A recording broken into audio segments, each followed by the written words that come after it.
Xylem learning ശ്വേതാവസ് ആണ്. അപ്പൊ hi എന്ത് രുചി എന്ന് പറഞ്ഞൊരു അടിപൊളി ചാപ്റ്റർ ആണ് നമ്മൾ പഠിച്ചുകൊണ്ട് നിൽക്കുന്നത്. അതിലെ ഒരു ചോദ്യമായിട്ടാണ് മിസ് വന്നിട്ടുള്ളത് കേട്ടോ. ഈ ഒരു ചോദ്യം എന്ന് പറയുന്നത് വളരെ പ്രധാനപ്പെട്ട ചോദ്യമാണ്. ഇത് പരീക്ഷയ്ക്കൊക്കെ നിങ്ങൾക്ക് പ്രതീക്ഷിക്കാവുന്ന ഒരു ചോദ്യമാണ്. അപ്പൊ എന്താണ് ആ ഒരു ചോദ്യം എന്ന് നമുക്ക് നോക്കാം അല്ലേ. നമ്മുടെ മീനുകുട്ടി എന്ത് ചെയ്തു? മീനുകുട്ടി വന്നു കഴിഞ്ഞപ്പോൾ നാട്ടിലുള്ളവർക്കൊക്കെ എന്താണ് കളിപ്പാവകൾ കൊടുത്തിട്ടുണ്ടായിരുന്നു കേട്ടോ. കളിക്കാൻ വേണ്ടി നല്ല ഭംഗിയുള്ള ഡോൾസ് ഒക്കെ വാങ്ങിക്കൊടുത്തു, പാവക്കുട്ടികളൊക്കെ വാങ്ങിക്കൊടുത്തു. അപ്പൊ എന്ത് ചെയ്തു?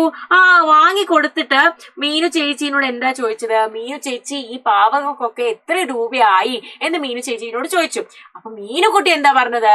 മീനുകുട്ടി പറഞ്ഞു, നിങ്ങൾക്ക് ബില്ല് ഞാൻ തരാം, ബില്ലിൽ നോക്കിയിട്ട് നിങ്ങൾ ഉത്തരം കണ്ടുപിടിച്ചോ, എത്രയാണ് ബില്ലിൽ നോക്കിയിട്ട് എത്രയാണ് ഈ ഒരു പാവയ്ക്കായത് എന്ന് നിങ്ങൾ കണ്ടുപിടിച്ചോ എന്ന് പറഞ്ഞു. പക്ഷെ എന്താടാ, ഈ ഒരു ബില്ലില് പാവയുടെ വിലയുടെ ഭാഗത്ത് കീറിപ്പോയി. അപ്പോ പന്ത്, കാറ്, പാവ ഈ 3 സാധനങ്ങളാണ് നമ്മുടെ മീനുകുട്ടി വാങ്ങിയിട്ടുണ്ടായിരുന്നത്. ആകെ വില 72 കാറിന് 25 പന്തിന് 28 രൂപയുമായിരുന്നു അല്ലെ. അങ്ങനെയെങ്കിൽ പാവയുടെ വില എത്രയാണ് എന്ന് കണ്ടുപിടിക്കാൻ വേണ്ടിയിട്ടാണ് പറയുന്നത്. അപ്പൊ എങ്ങനെയാണ് നമ്മൾ പാവയുടെ വില കണ്ടുപിടിക്കുക? അതേ, നമ്മൾ ആദ്യം ഈ കാറിന്റെയും പന്തിന്റെയും വില കൂട്ടും അല്ലെ. 28ഉം 25ഉം നമ്മൾ കൂട്ടും. 8 + 5 എത്രയാണ്? 8 + 5 13 2 + 2 4, 4 + 1 5, 53 അല്ലെ. ഇനി എന്ത് ചെയ്താൽ മതി?